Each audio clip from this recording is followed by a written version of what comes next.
د شپې د اوده کېدو نه مخکې د قرآن کریم یو ختم کوئ، پوره 10 سپارې تلاوت کوئ، بیا اوده کېږئ.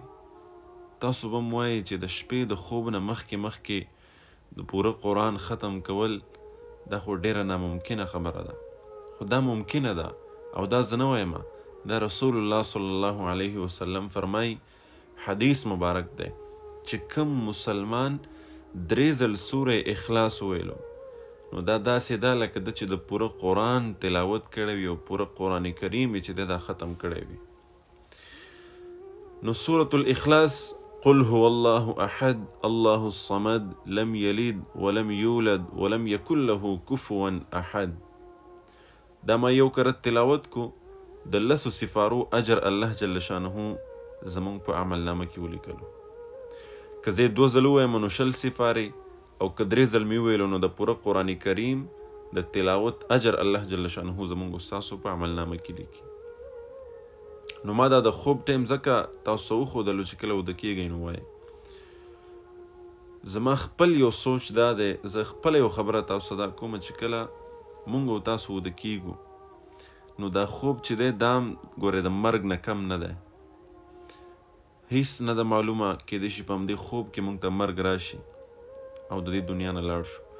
نو څومره خوندور خوب به چې کله مونږ اوده شو او څومره خوندور مرګ به چې د هغې نه مخکې مونږ د پوره قرآن کریم تلاوت کړی وي.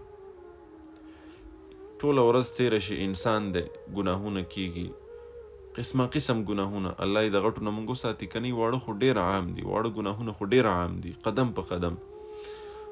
نو کله چې بیا مونږ خپل بستر ته راشو، کله اوده کېږو، په دغه وخت کې مونږ د قرآن تلاوت وکړو، په داسې حالت کې مونږ وده شو چې د پوره قرآن کریم مونږ تلاوت کړی، نو ډېره د سعادت خبره ده. نو انشاءالله زه به خپل هم اهتمام کوم او دا زما یو خپل ذاتي یو عمل چې تاسو سره مې شریک کړو چې تاسو هم شروع کړئ. باقي دا وخت د دې دپاره تعین د دې وخت نه دی شوی، هر وخت ته سورة الاخلاص وایه، 3 کرتې وایه، الله د پوره قرآن کریم اجر درکوي. او په حدیثو مبارکیو کې خو د دې دومره فضایل راغلي دي چې ډېر بېشمېره فضایل د سورة الاخلاص راغلي، خو انشاءالله په بله موقع به هغه در سره شریک کړم. اوس دغومره ځان سره یاد ساتئ چې کله هم اوده کېږئ د خوب دعا ووایه، اللهم بسمک اموت و احیا. د هغې نه پس په خپله بستره باندې که ته ویده یې او که ته ناست یې او که ته په هر حالت کې نو ته 3 کرتې سورة الاخلاص ووایه، قل هو الله احد سورت سره د بسم الله.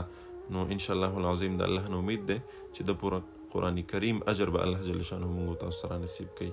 دغه پیغام د نور ملګرو سره هم شریک کړئ. السلام علیکم ورحمة الله وبرکاته.